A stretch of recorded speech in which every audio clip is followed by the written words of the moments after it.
नमस्कार,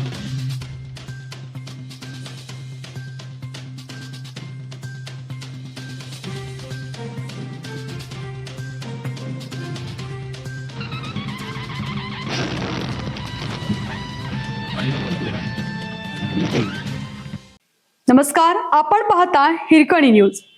हिरकणी न्यूज प्रत्येक क्षण ताज्या घडामोडी आणि महत्त्वाच्या प्रत्येक बातमीसाठी नेहमीच. अल्पवयीन मुलीचे अपहरण, अत्याचार प्रकरणी आरोपीला सक्त मजुरी.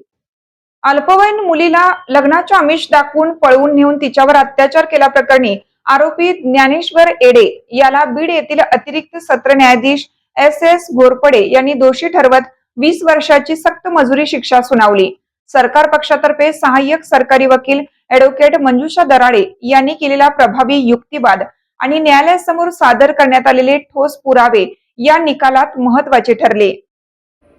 बीड तालुक्यातील एका गावातील अल्पवयीन मुलीला आरोपी ज्ञानेश्वर येडे यांनी बोलेरो वाहनातून फूस लावून लग्नाचे आमिष दाखवत पळवून नेलं. त्यानंतर शेतात तिच्यावर अत्याचार केल्याचा आरोप होता.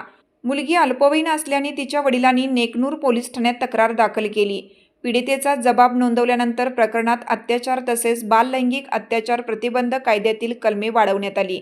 या गुन्ह्याचा तपास नेकनूर पोलीस ठाण्याचे पोलीस उपनिरीक्षक अजय पानपाटील यांनी केला.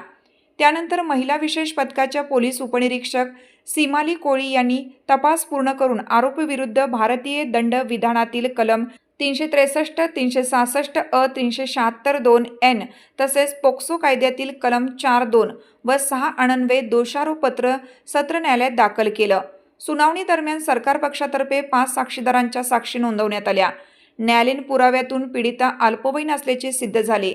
आरोपीविरुद्ध उपलब्ध ठोस पुरावे आणि सरकार पक्षाचा प्रभावी युक्तिवाद ग्राह्य धरून न्यायालयाने ज्ञानेश्वर येडे याला दोषी ठरवत 20 वर्षाची सक्त मजुरी सुनावली. या प्रकरणात सहाय्यक सरकारी वकील ॲडव्होकेट मंजुषा दराडे यांनी सरकार पक्षाची बाजू प्रभावीपणे मांडली. त्यांना सहाय्यक सरकारी वकील ॲडव्होकेट अमित हासेगावकर यांनी सहकार्य केलं. न्यायालयीन कामकाजासाठी महिला पोलीस शिपाई सिंगल R.B. सानप आणि A.B. बर्डे यांनी पैरवी अधिकारी म्हणून काम पाहिलं.